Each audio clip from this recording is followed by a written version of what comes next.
and welcome to Wyverns and Weirdos Fathomless. I'm your Dungeon Master Darby, and joining me as always are Eddie, playing Tibble, Mitch, playing Nerys, Joe, playing Alton, Jake, playing the Fishman, and Laura, playing Rue and Janus.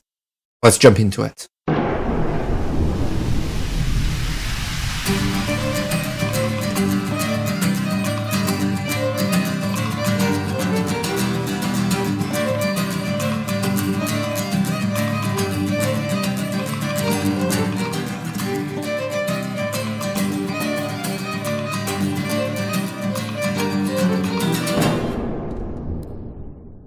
So, where we last left off, after the return of Captain Tibble Clover to the Polaris, it was decided that Nerys would remain as a sort of interim captain. Nerys and Janus spoke about accountability, and Nerys and Kara made amends, at least tentatively.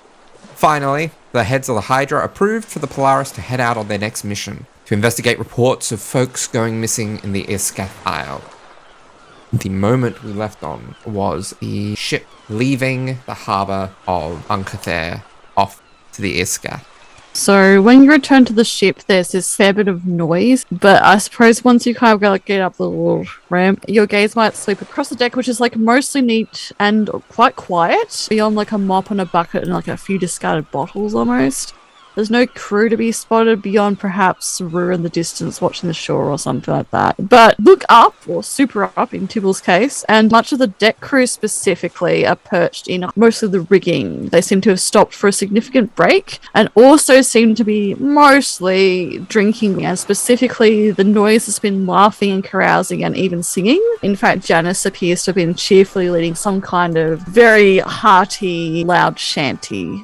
Janus ends off a note and then he jumps down directly in front of you and almost immediately straightens up. The alcohol stores are open source for a reason. You are entitled to the good stuff.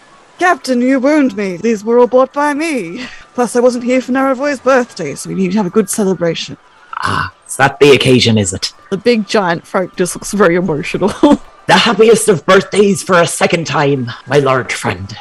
Thank you, Captain. It is good to see them smiling again. Of course, that is what is most important after all. Bit of levity.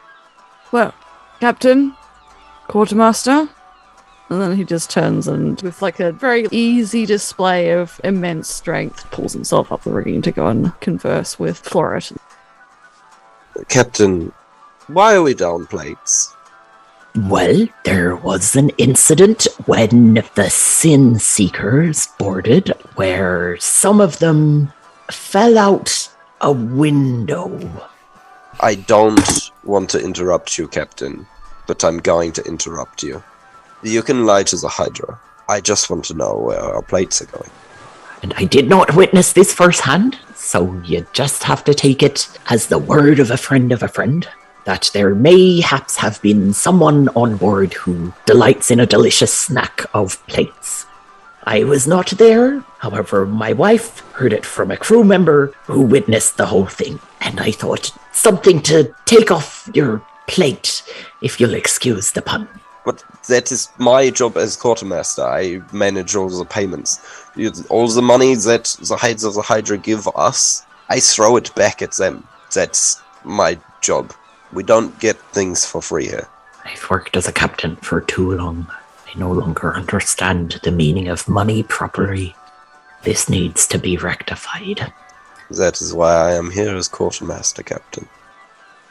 As you're talking on the deck, you hear the distant sound of a gunshot, followed by the shattering that sounds distinctly like a plate, and then people cheering.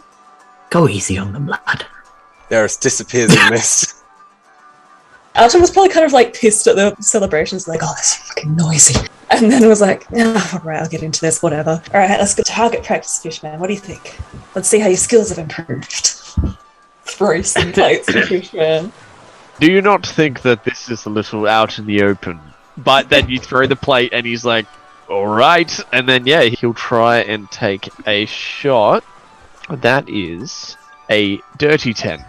Okay, so the plate just goes flying and just like... Hey, either way, it met the same end. Good job. Indeed. And then he'll hand the gun over and quickly yeet a plate. That is a 16 on a roll. Well, I got a 19 on the dice, so that's a 29 to hit. Oh. Effortless. Absolutely effortless. So once you look away, you'll just see Fishman with his jaw dropped. Aha. Hey, plates are pretty good for this. I used to just practice with pieces of trash and shit. What is the secret? I mean, you gotta, like, take, like, the wind into account and, like, the angle of it and, like, where it's gonna end up with, like, the trajectory and stuff. I thought this would all translate from an arrow, but I guess arrow flight is vastly different to bullet flight, as he'll throw another plate, trying to catch Alton off guard. So Nerys appears at the helm, because he feels this is the best way to get a view. And he's watched that conversation happen, and he sees this third plate being thrown. Can Nerys do that spell that he's been practicing? My spellcasting attack is a dirty 20. So the bullet is slowed, not as immediately as you would like, but quickly enough that it stops pursuing the plate and plummets down into the water, dropping like a tiny little pebble and just... bloop. The fuck? Oh shit. Because if it's at the helm, he absolutely would have noticed that Naren is there. So Nerys looks out over the water, catches sight of the plate as it just spirals. Oh, hey Nerys, you doing some target practice too? I prefer not to use ship supplies as target practice. If you need additional targets, please submit a request to the Quartermaster, and we will get targets for you. I am, as Quartermaster, keeping track of all the supplies. I would hate to see another one go missing. Yeah, alright, I'll go back to shooting trash then, I guess. I understand, and we will respect your wishes, Nerys. However, please do be informed that there are others aboard this vessel, one in particular. He does enjoy a good snack, one of which is miscellaneous items aboard this vessel. I have already been informed of that. Fishman will quickly look around at everyone on deck, looking at facial expressions, trying to gauge who the rat is. Well then I guess the problem is solved. Yeah, we will I request targets. Excellent. Well, carry on the festivities. And Nerys will disappear in the mist again and go and pout in his quarters. So, what are folks doing on the journey?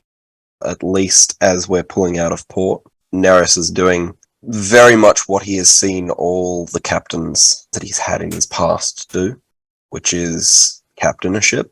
So he's going to be making sure that everyone is in their right place, everyone is up to and managing the task that they've been assigned to, and will be more visible on deck than I think he's ever been as they're pulling out of port.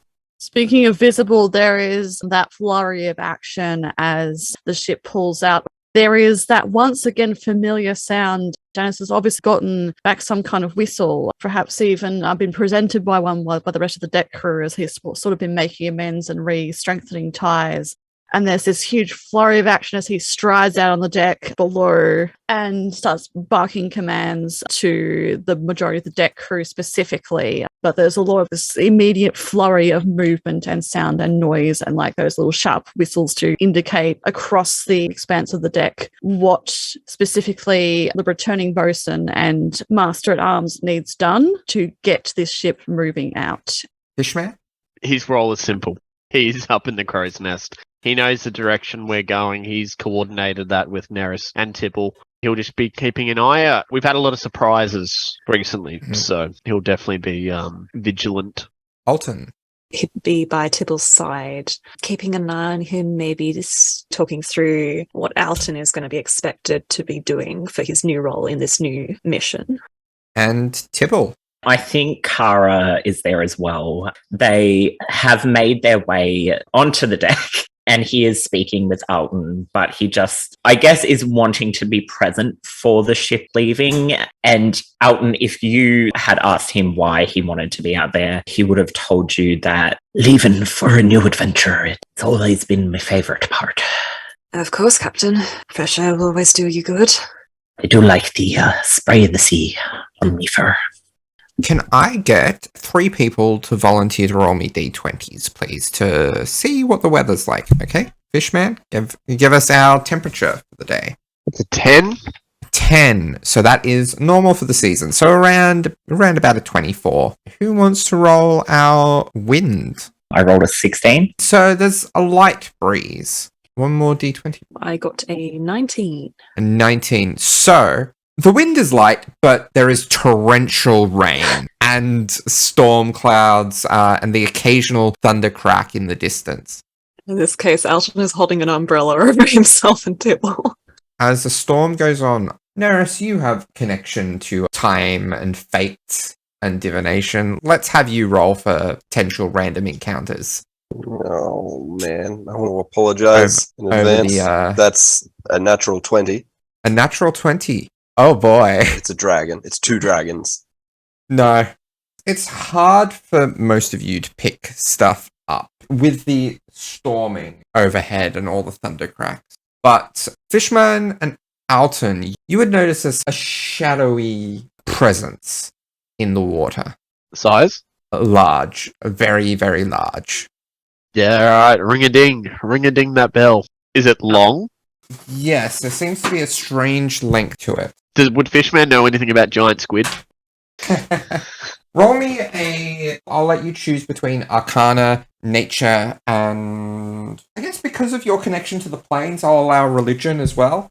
Yeah, well, no, there's a clear winner there, so that's a 17. You have heard legends of a monstrous sea creature that has dominion over the oceans in both the material plane and the plane of water. Does it start with a K and end with an Aken? Yes. A creature known as the Kraken. And we're going to take a quick pause while we all roll initiative. At the top of the initiative order is the Fishman. Fishman would have finished ringing the bell by now. That would have gone on for a little while. And now that he knows what this is, he's not going to fuck around. He knows that this is big. So he's going to yell out to Nerys as he comes down the ladder. Nerys, we should not fight this. We should flee. And then once he lands on the ground, he will do what he did during the Dragon Turtle fight. And he will use a spell, I believe it's Gust of Wind, up against the sails, making sure that he has a powerful stance. Because if we can get away before this thing even has a chance to latch onto something with, I don't know, how many tentacles does the Kraken have? For your check, you don't know. You there? That seems like a fair approximation. Okay. So, a strong line of wind 60 feet long and 10 feet wide blasts from you in any direction. It essentially, if someone fails a strength save, it pushes them 15 feet away. I think roll me an Arcana check, just quickly for that. That is a 12. Yeah, so you're going to get some sort of advantage from that. And then, if you can you tell 𝗖𝗔𝗦𝗧 to yell down at people, essentially? Tell them to fasten themselves or get the weapons, the armaments ready, if they weren't already doing that due to the bell. Yeah. Next is Alton. Big fucker. All right. Captain, orders? Do I shoot the thing? Or, I can fasten you down too. I don't think shooting it would be wise at this stage. Fair enough. And I'll see if I can do a check just to, fasten Tibble. Yeah, let's call that a dexterity check. Yeah, okay, cool. That was a nat 1, so that's a 5. You're in safe hands, Captain. It's quick, but you think this knot will do the trick. Awesome, done, alright. And then, end of his turn, he's already done a lot of talking, but he'll just call it to Nerys and be like, Nerys, orders? Shooting or fleeing? And appropriately, it is Nerys' turn next. Well, Nerys will, on seeing this creature, it's still underneath the water, isn't it? Yeah. So, seeing the shadow and hearing the call from Fishman, Nerys will look up. There's that momentary flash of fear in his eyes before he almost steals himself. And he will respond to Fishman just with a nod, look down at the rest of the crew, and will say, all of you, steel yourselves. This is not a foe we can fight. We flee, we live to sail another day, and we'll put a hand on Tim's shoulders, just give it a little bit of a squeeze. Do what you do best, and we'll order him to sail as he's never sailed before. If I may, boss, this isn't what I usually do. And I steer the boat anyway. Then it is the Kraken's go, and with a massive wave of water splashing up onto the deck of the ship, you see this immense, gargantuan, weird creature loom over the side of the Polaris. Over the opposite side of the ship, 3 tentacles, 2 on the opposite side, 1 on this side, is going to make 3 tentacle attacks.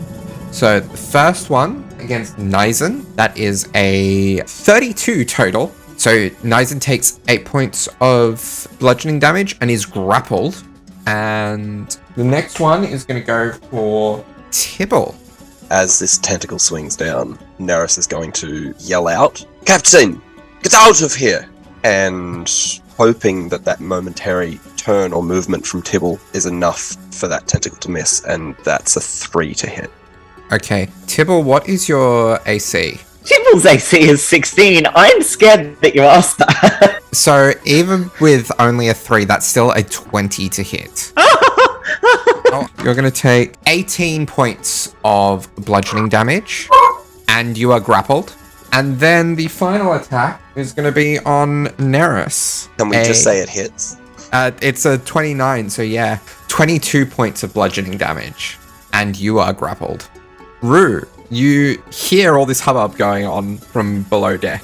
Yes, so Rue is downstairs in their cabin, unfortunately, in some form of quiet stasis, lights dimmed, while Ham frets restlessly, bored, hungry, and in a flash, as people begin to call, as footsteps thunder ahead, clear and heavy amidst the rain, the light blazes behind the thick glass of his mask, a sharp flash of red fading to a brilliant white.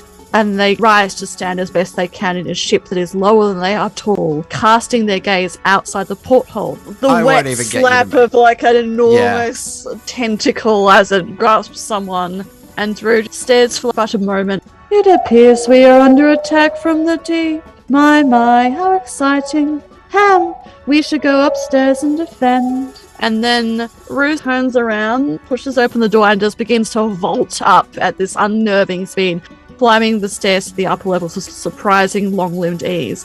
Rue's cabin is the bottom level of the ship, unfortunately, so I'll be using my movement to get up to the top of the ship. I would say if you dashed, you would be able to get to the deck.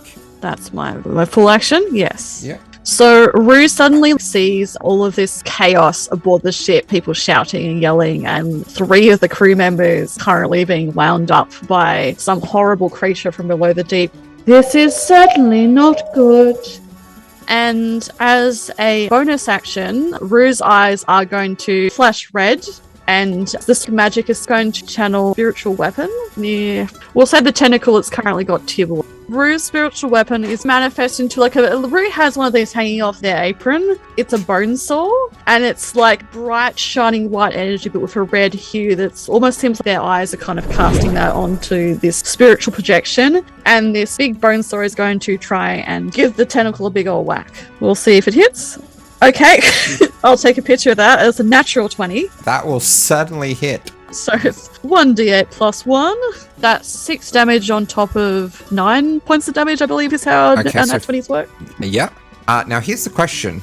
You're a paladin. Do you want to do the thing that paladins are really good at? So we've got 15 from the base damage plus however much smite. So second level, yeah, All let's right, do that. So that'll be 3d8. I'll mark that off. Let's go. So 3d8 is already 24. Plus 14 extra points as well. Okay. As this energy pulses, and you see those red pinpricks of Rue's eyes through the heavy rain. And then it almost seems like that energy just seems to just shunt through this bone saw, which goes to hack into this tentacle to try and sever the tentacle from the point where it's holding Tibble over the ship. And this energy just explodes out from it. I just remembered this is your spiritual weapon and not your actual weapon, but I think, even though it's not rules as written, I think 1 rule of cool and 2 Because of the nature of Rue, I think I'm going to allow this. Okay. Especially because Rue's signature weapon is their arm blade. Yeah. But that's, I think, about 53 points of damage in the one attack.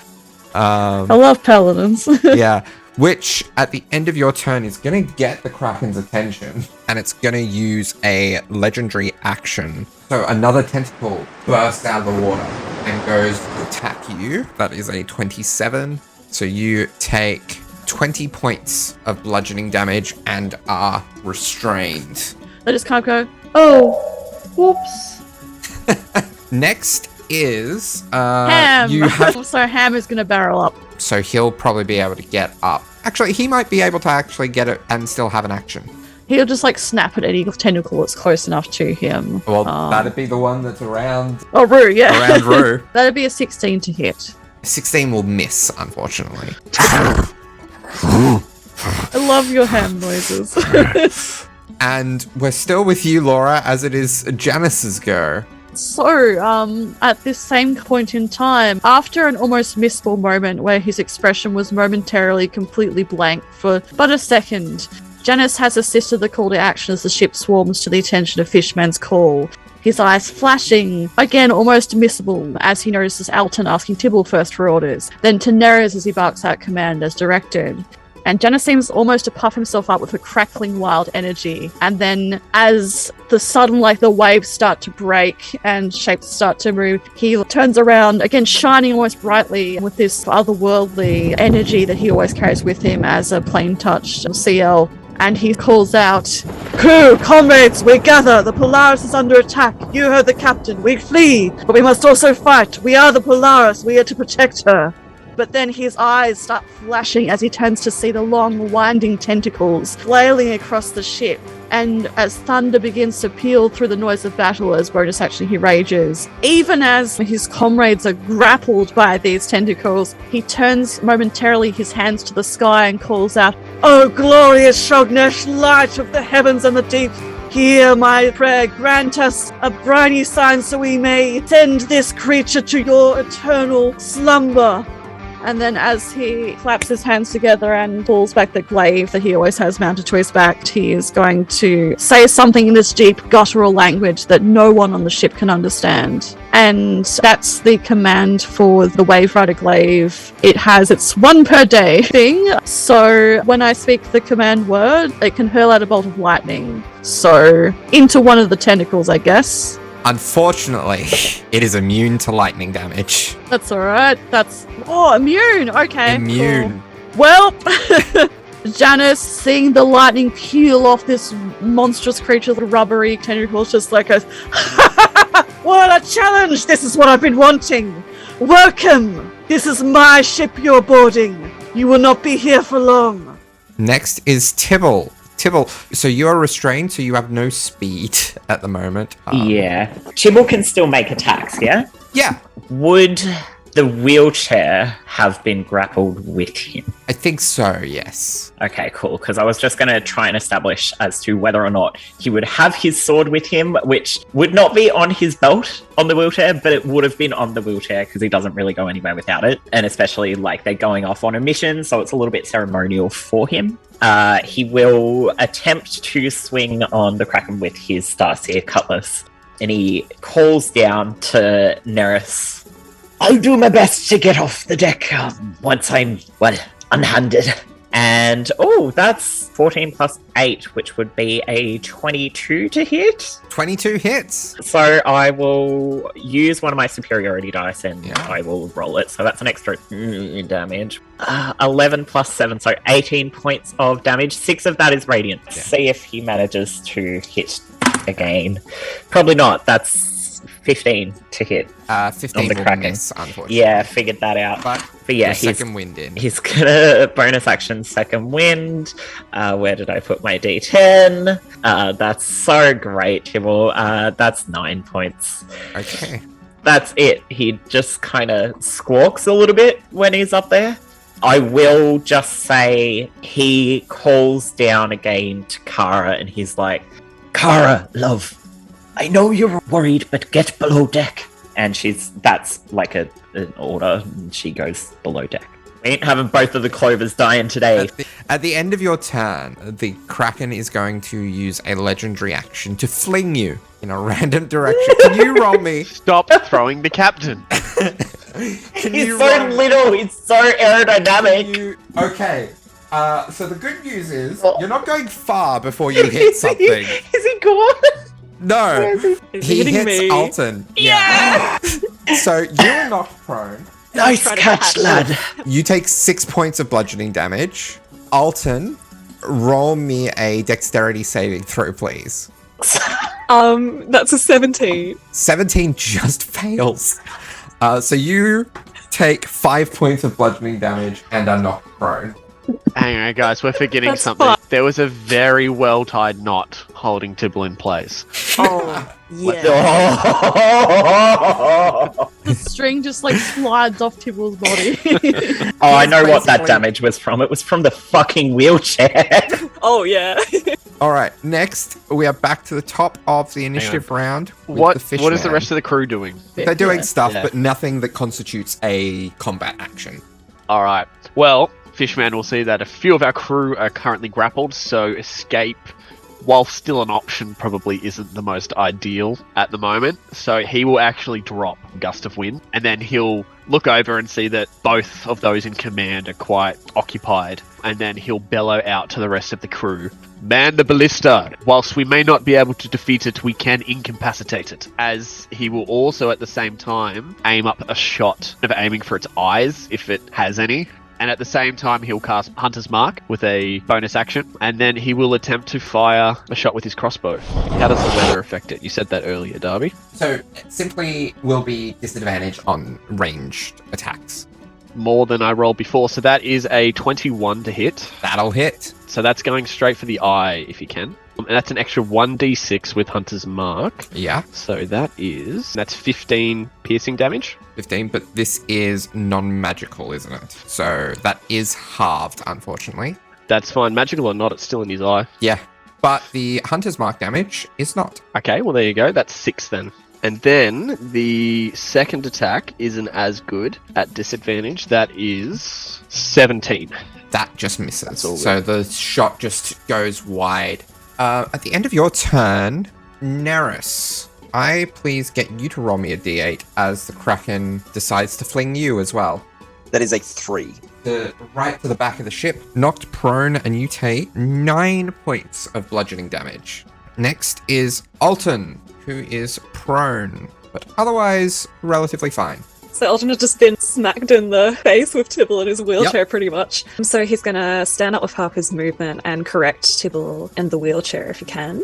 Then he's just been trying to get into like the combat medic mindset of just quickly assessing everything that's going on, who needs the most assistance, where he can be to help the most. And he sees Nerys has just been flung, and Rue and 𝗖𝗔𝗦𝗧 are still grappled by the tentacles. Yeah. So he's going to quickly start wheeling Tibble. All right, so I might get you out of danger if that's okay. Please, lad. I'm not much use at the moment. All right, so I will go to the stairs down at that side and just wheel Tibble more that way if I can. So that's probably the extent of your movement, given that you are moving someone else and had to use half of your movement already to get up. And then I will get my pistols out. Is 𝗖𝗔𝗦𝗧 or Rue's tentacles closer? 𝗖𝗔𝗦𝗧. In that case, he's going to get out his pistols, start fiddling with the settings on them, and take aim, and I'm going to see if I can put a charge of acid damage into this first one. Roll to hit.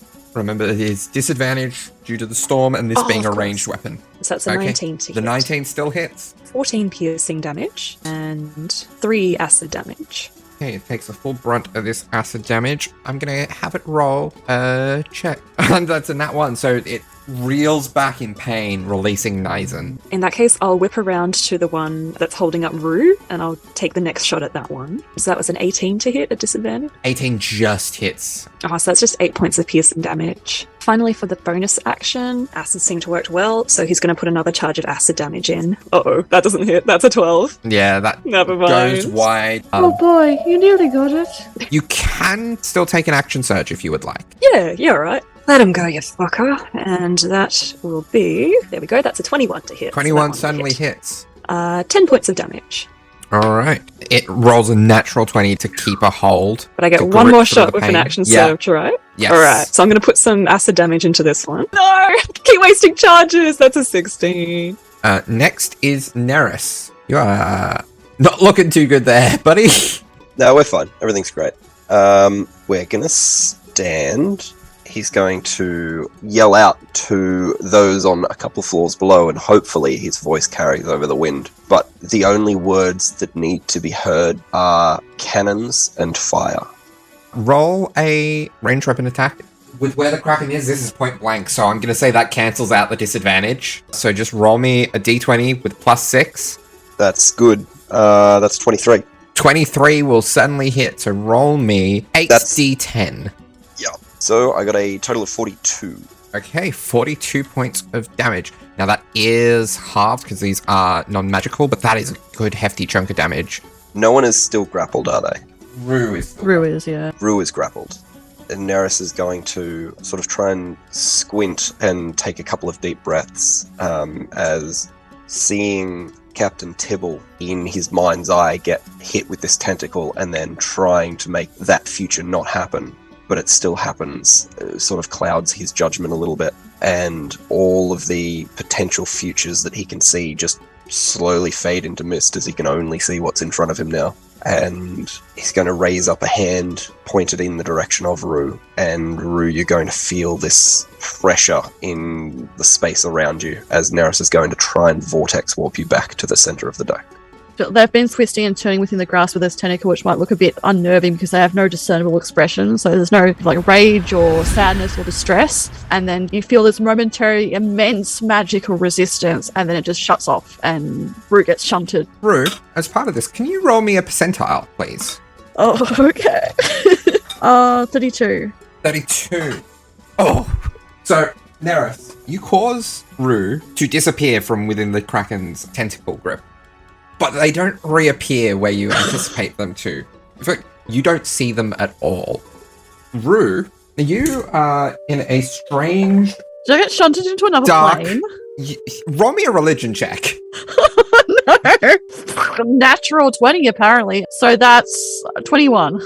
From bits and pieces you have read, this dark, magenta-y void that's kind of cloudy, and you can see various elements of light in the distance, and you can just make out what look to be like pebbles floating around slowly, small specks of light in the distance. And you put two and two together, and you realize this is the astral sea that you are just floating in. Well, this is curious. Okay, Nerys, you Yeah. still have your bonus action. Cool. I would like to use my bonus action to panic because I've just killed someone. Okay.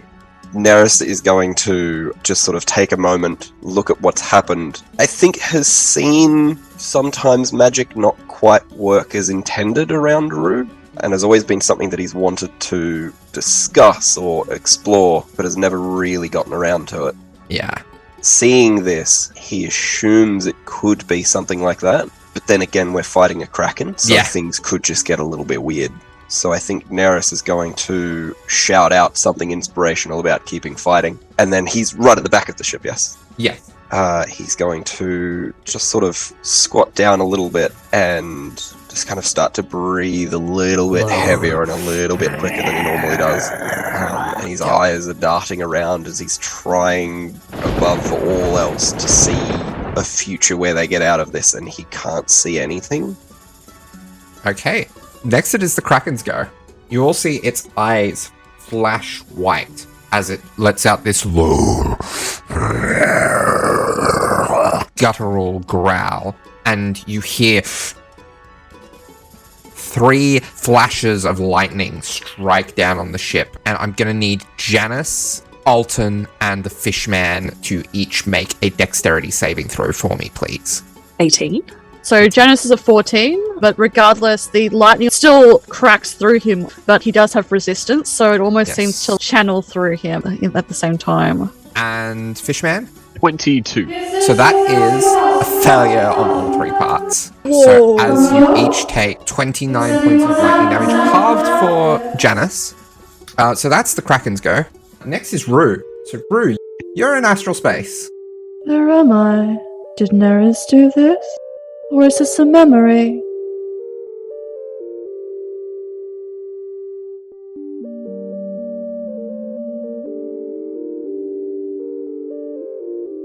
And then just float there, I guess.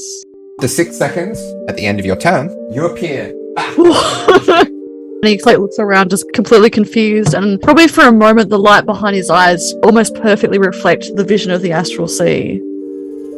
Meanwhile, Ham, I know that technically you're meant to instruct a creature, but Ham has one primary objective, which is to eat. So Ham is going to eat the closest appendage of tentacle that it can get to. Oh, that's a feast for him.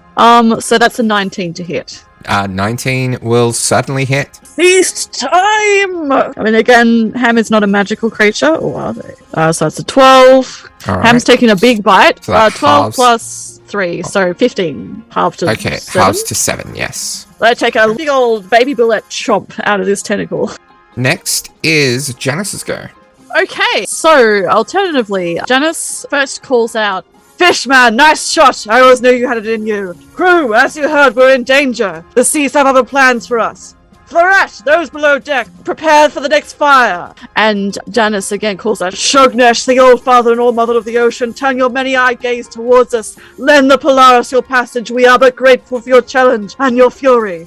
And he is going to spin around, and with his wave rider glaive, he's going to slash. I don't know if that first one's going to hit, unfortunately. That's a 17 to hit, which I believe doesn't hit. Unfortunately, just misses. That's all right. I'm going to attack again. So that's a 19.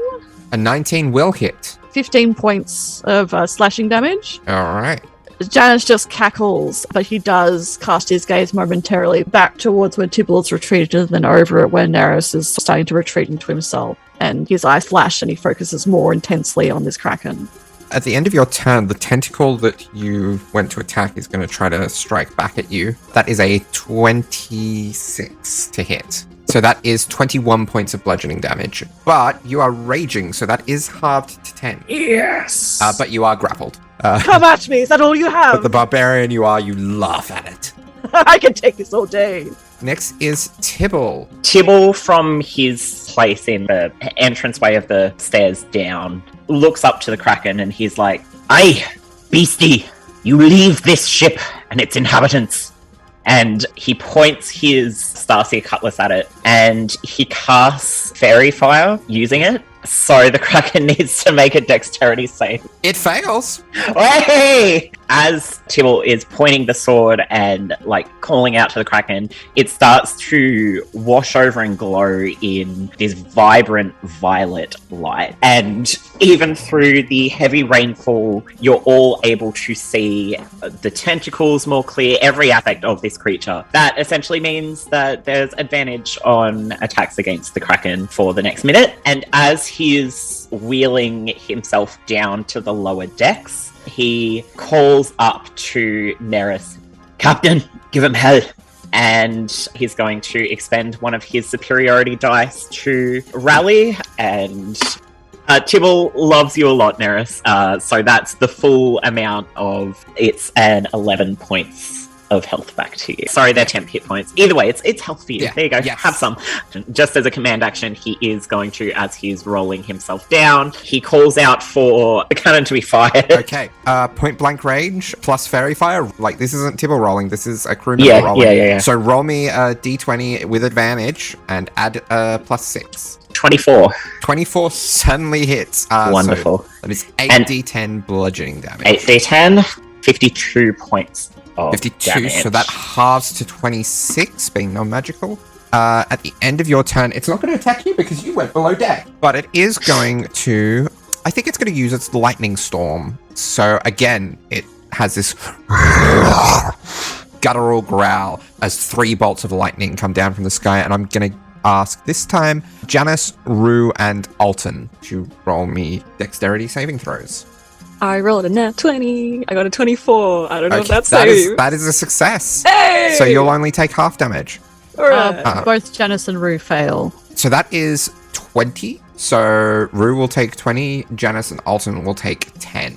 So Rue almost seems to light up with the electricity of this creature as it just surges through his entire body. They look okay, but there starts to be a couple of cracks that are sort of forming along the seams of their metal plating. Whereas Janus himself just barks another laugh up at the skies. Ha! Refreshing! Is this all you can do? And we are back at the top of a new round with the Fishman. Excellent. So how far across is the other stairwell if you were to get in the same spot on the other side? 70 feet away.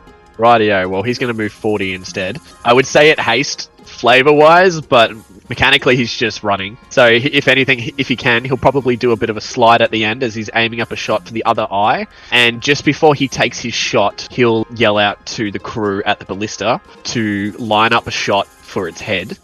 Take your mark and fire. And as he says that, he'll also cast Planar Warrior with a bonus action. After that, he'll take a shot with his crossbow, and fingers crossed this hit. So, that is an 18 to hit. That just hits its AC. Nice. So, something interesting happens with this damage, as it's now force damage due to Planar Warrior. So, That is, unfortunately, only 4 damage from the initial hit, but with Planar, that adds an extra 1d8, so that adds an additional 1. Oh. And then the other one is far out. That's 2 from his hunter's mark. Again, he's aiming for the eye, and with the second shot, he'll turn around and shoot at the tentacle holding Janus. Roll to hit. So that is 123, I that'll think. certainly hit. That is... Good shot, Navigator! 6 force plus an additional 2. Far out, this sucks. All right. And then the last one is 1 from hunter's mark. Okay. And as you commanded the crew to fire the ballista, would you like to roll the... I already have. That's a 13 plus 6, so 19. So that'll hit. So that is 3d10 bludgeoning damage that it takes as the ballista shot hits it. That is 18 damage. All right, that is halved to 9. It's still looking pretty fine, but pissed. That's what we want. So next is Alton. Alton has just taken 2 consecutive lightning bolts. It kind of like doubles over with pain for a moment. Then I guess he'd look over to assess Fishman, who's standing right beside him. He's quickly gone on to take some shots, but he's still looking pretty rough. So he's going to get out the healer's kit, start getting out cold compresses, looking him over. Just one moment before you really get into the thick of things. You're not looking too good. And he will do 13 points of healing for Fishman. Alright, try to keep out of that thing's grasp. And then for my bonus action, it's not doing too bad, but I'll use Second Wind to regain some HP. So I guess flavor-wise, that would just look like he goes and bandages himself up a little bit as well. And then, he'll just remain hidden, but continue to survey everyone and see who needs his help. What's the best next action to do? Okay. Nerys, it is your go. Nerys is going to shout downstairs the order to reload, and sort of spurred on by seeing everyone sort of in the face of adversity, like Fishman and Janus kind of shouting out orders, Alton running around and helping as much as they can, Tibble finally getting to safety. Nerys kind of looks at himself, just kind of hunched over at the back of the ship, and is a little bit disappointed at what he sees.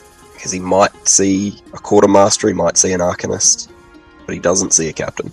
So he's going to look at this creature that's attacking his ship, his family, and Nerys is going to stand up, try and puff himself up as much as he can, take a couple of steps, still sort of hugging that left banister as he's really hurting, but he's going to take a couple of steps forward, shout out at this Kraken, and attempt to get its attention before trying to cast Hypnotic Pattern in its one good eye.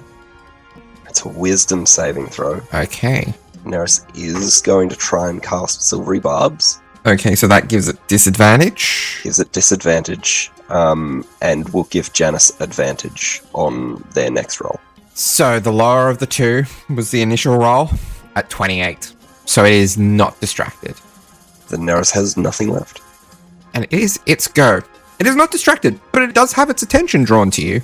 Nerys would like to stand up straight up.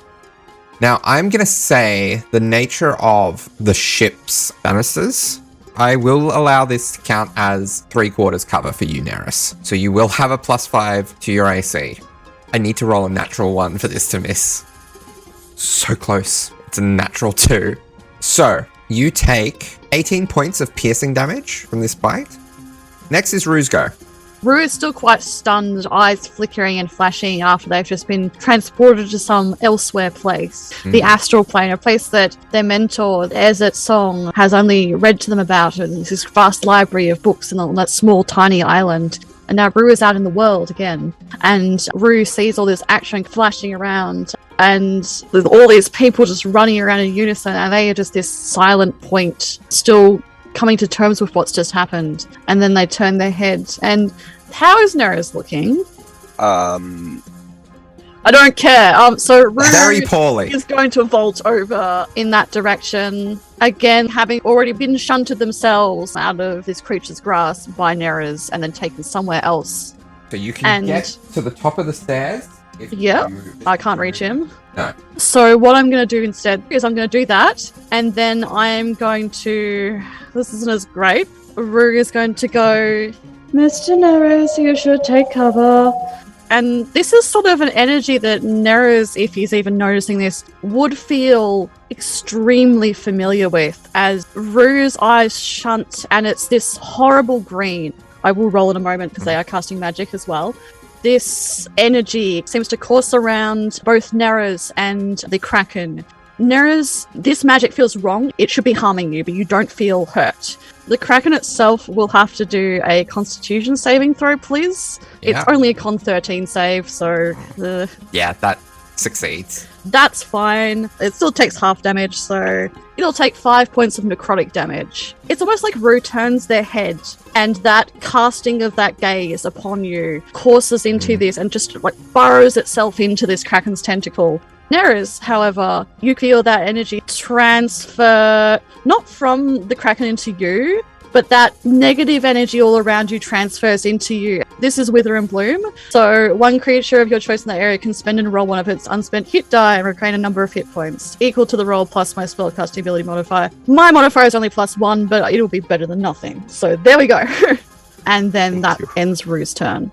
Ham will bite, unless the Kraken has anything else to do. I think the Kraken is gonna try to hit you with a tentacle there, Rue. Look, that's fair. Yeah, that's 25. I don't know what I expected. You are grappled.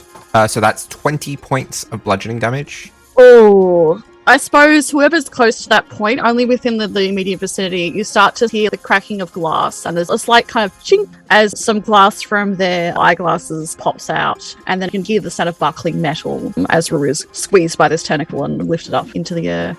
So Ham, my little sweet boy, rolls a natural 17, so +5. So what Ham is going to do now is Ham is going to vault forward, and then I think that a fully grown bullet, one that hasn't been brought up on a small tiny island eating a lot less than a regular bullet eats, is known very well for, as we're going to do a standing leap, which is going to form into a deadly leap. So if a bullet jumps at least 15 feet as part of its movement, which I can because Ham can run 40 feet per round, it can then use this action to land on its feet in a space that contains one or more other creatures. So again, this is a strength or dexterity saving throw. It's your choice, so it most likely make it. Is Ham bounding onto the Kraken here? Yeah.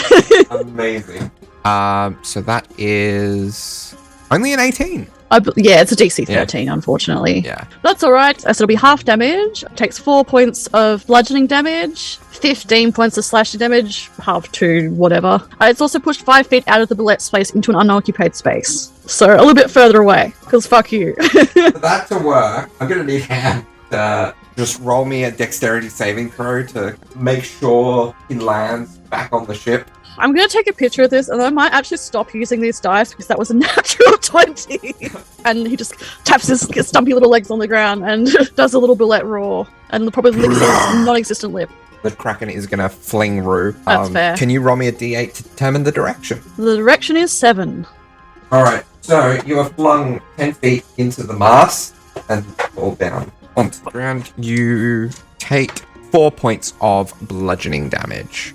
It's almost like a spoiled child throws a doll. The lights are still flickering behind their mask, but again, no expression to be seen. So, Janus. Janus is still trying to get out of this creature's grip. He's trying desperately to keep track of everything that's going on board the ship. It's becoming harder and harder because I imagine this creature is thrashing about and he's trying to balance this movement. Yeah, something of note, it is looking shaky. Excellent, good to know. He would normally be calling out to the crew at this point. He doesn't look worried to anyone focusing on him, but he can't see what everyone's doing at this point because he's just trying to stay focused on this creature and get out of this. But still, regardless, he calls out, "Foul beast, your battle is a worthy one, but I fought crabs larger than you." And he is going to swing down with the Wave Rider Glaive and attack, trying to basically sever himself from the tentacle. So I believe my first action has advantage, so it will cancel out to just not disadvantage. Yes. Yeah. Excellent. So it's a natural 17 plus 8, so that will hit. Yeah. So D10. It's a 10 again. You are on fire tonight. Yeah, I'm just rolling I don't know what's going on here. So again, 15 points of slashing damage from the Wave Rider Glaive as Janus tries to ride this wave and just slash down, try to sever it from himself. And I get 2 attacks per action, so I'll try again. So that's 22. I'll roll a different D10. Let's go. That's alright, that's a 3.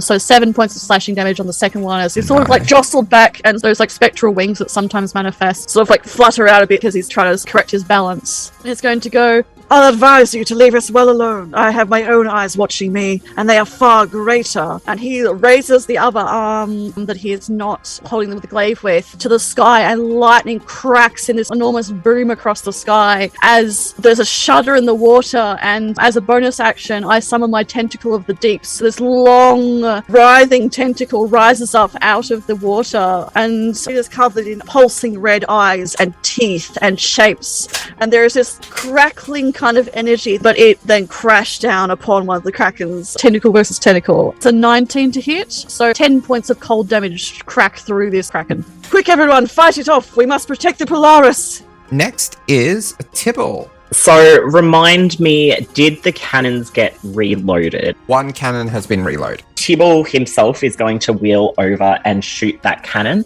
And as he does, 𝗖𝗔𝗦𝗧, who had come up, he shoves her away gently and he's like, "𝗖𝗔𝗦𝗧, do something helpful, would ya?"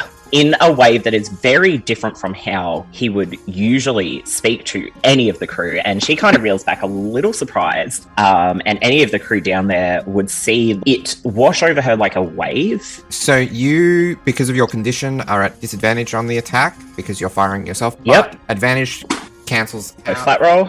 So D20 plus 6. Okay. Dirty 20. 8 D10, yeah? Yes. Yep, cool.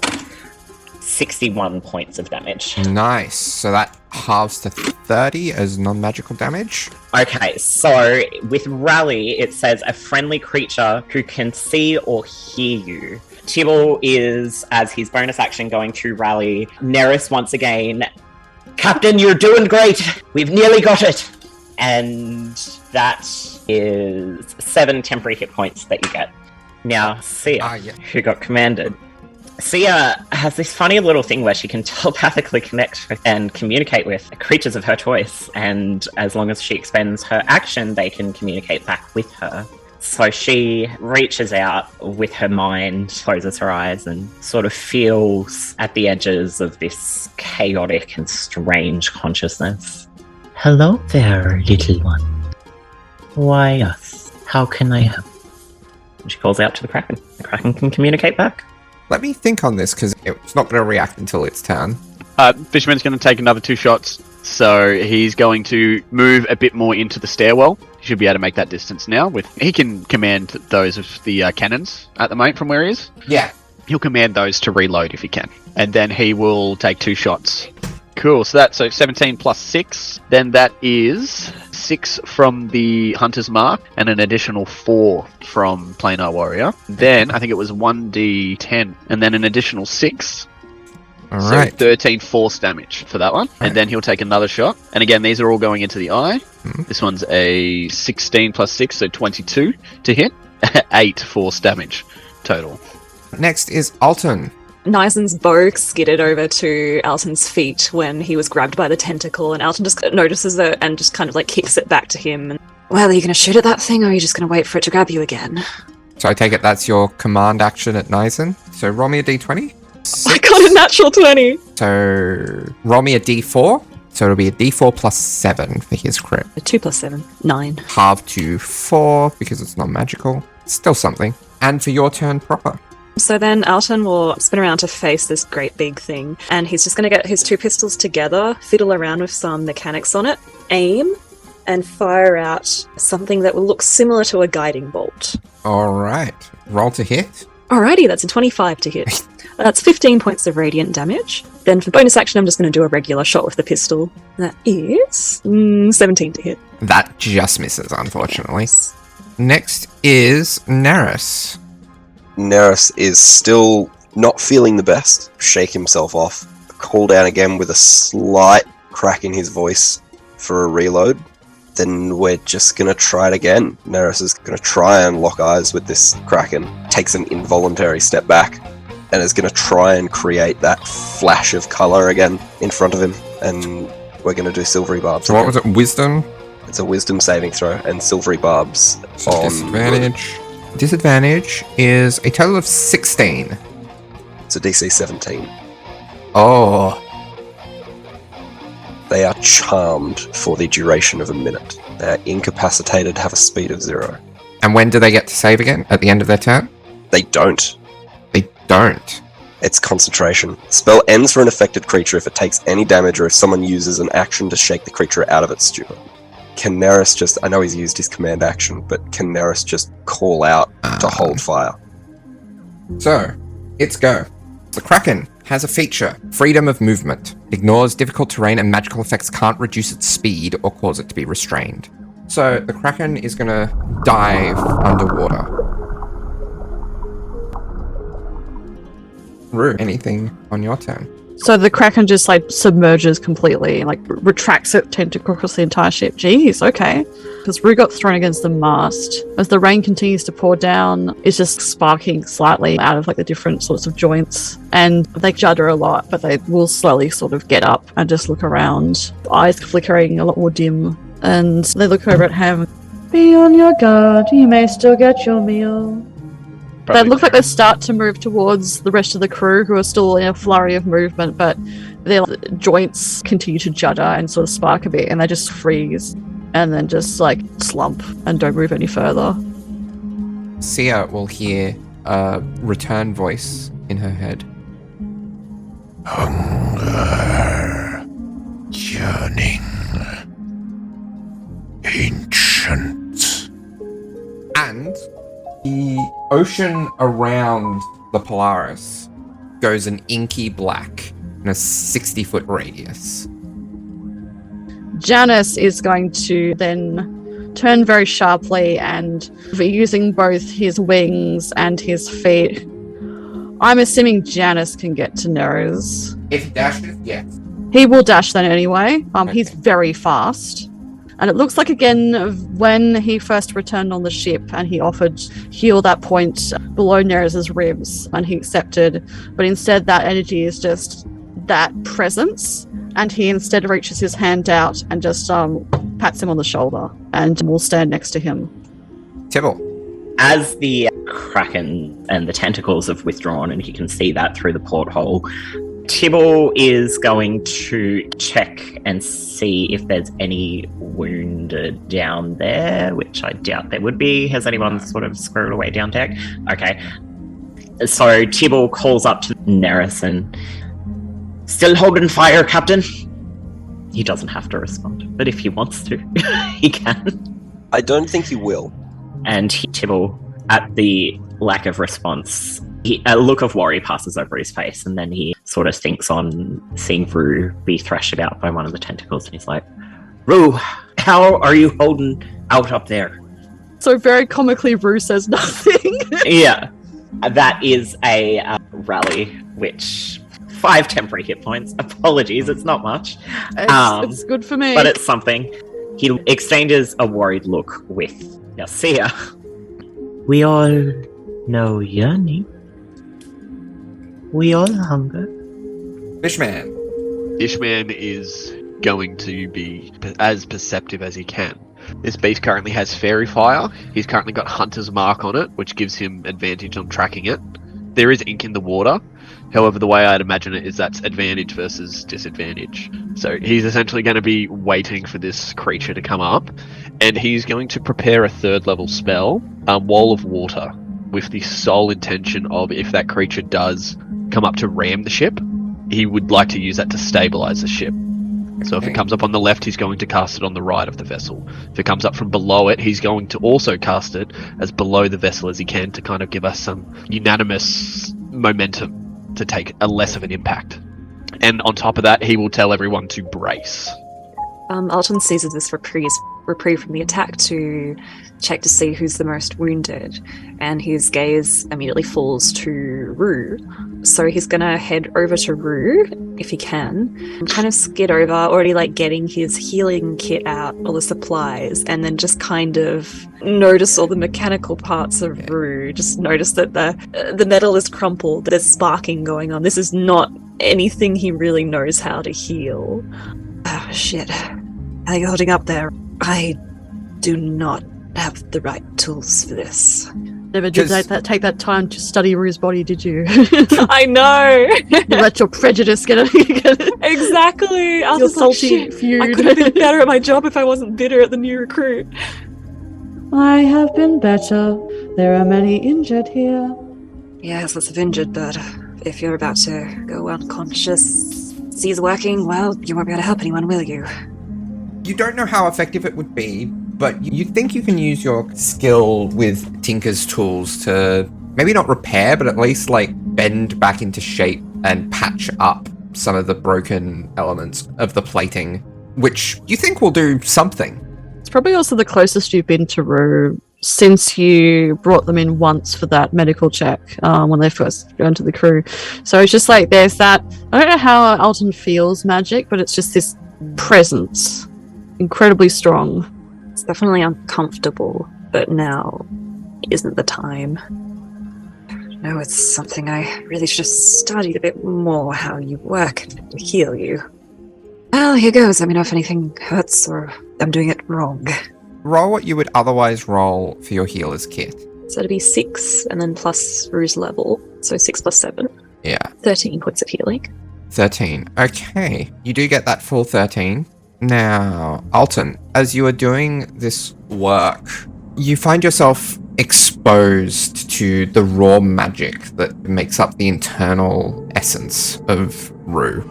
And there's a growing feeling of a familiar anxiety that harkens back to what you would associate with Aras. Ooh. To the point where, as you're finishing up, you can almost swear you see faint, radiant spiders crawling up your arm for just a moment before you finish working. Alton becomes more agitated as he works. It kind of just like looks down at his arms at something that Rue can't see before eventually he'll just fling his tools to the ground. What are you doing? Is this your magic going up again? What? Is it not working? I don't know. You're not connected to her, are you? To who? He cocks his head to one side sharply. Know any great, dangerous, all-powerful beings? Not to my knowledge. Nerys will stand and no longer use the banister as support as he tries to walk with purpose and stumbles a little bit, but he walks directly to the helm where Tim is, I'm assuming, just kind of standing there looking around like, I don't know what to do here. This is out of my jurisdiction. And is just going to say, go, get us out of here. And we'll command him to captain the vessel, basically. Do we get out of the cloud? It's not like it's following you. Perfect. And in fact, Sia, down below, is able to feel on the Kraken's go the connection that she has wear thin and eventually break as it is no longer within her range. She might wild shape into a white dove, fly up to Nerys, and then wild shape out. So Nerys, you would see one of Sia's doves, for all you can assume, come towards you, and then right in front of you, change shape into Sia as she lands in front of you. Captain, the little creature has left. We will still be on our guard. Do what you can here. Of People course. are injured. And she would turn and start healing whoever needs healing, which I'm assuming is a lot of people. Janus immediately again starts calling out orders, some with words, some with sound, and the lightning and thunder begins to subside, but he continues to look around with gleaming eyes as he watches all this go on. Good work, crew. Continue. Assist as much as we can. We need to be as loud and fast as possible. Anything else, Captain? Nerys looks like he's about to say something, but instead kind of shakes himself off. The crew need you. Of course. And he turns around and jumps off and down onto the main deck below, using his wings to sort of slow down that jump so he doesn't shatter his ankles. He's a very big, muscular man. He probably would be able to take it anyway. But anyway, yes. And then immediately starts barking out commands. Nerys is going to look over at Tim. Continue this heading. We will find out where we are when we get some distance between us and that creature. And Nerys will walk back to the rear of the ship and just kind of like lean out on the banister with the intent of seeming like he is looking out onto the horizon behind him to see if there's another attack coming, which he does to begin with, and then will just kind of use the banister to support his weight and is just trying as hard as he can not to collapse. I think with Care's assistance, Tibble makes his way back up to the deck to kind of assess how everyone's doing. And he would go over to Nerys. He just kind of looks up to you and 0 casualties versus a Kraken. My boy, you're a wonder. The crew performed admirably. Under your command, they did. It was not under my command, so they performed well. Lad, that was a freaking Kraken. All of them are alive.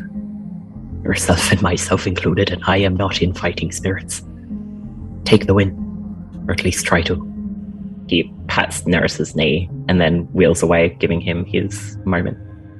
He'll look out at the retreating Tibble and will look out to the deck at Janus barking orders and the crew following them, up to the crow's nest at Fishman giving direction as well. Just kind of nod to himself. And then just go back to watching the rear of the ship. We sail like hell. Yeah. And on that note, I think that's as good a place as any to leave the crew for this week. I'm sure nothing else bad will happen. It'll be great. Yeah. We've hit the next save point. Yeah, Time that's to it. go. It's fine. Everything's great. See you next week, everyone. Thanks for joining us. Thank you so much. We survived a Kraken. Please let us know what you thought. Again, Twitter, Facebook, wherever you like to find us, we will be there. Thank you very much. Okay.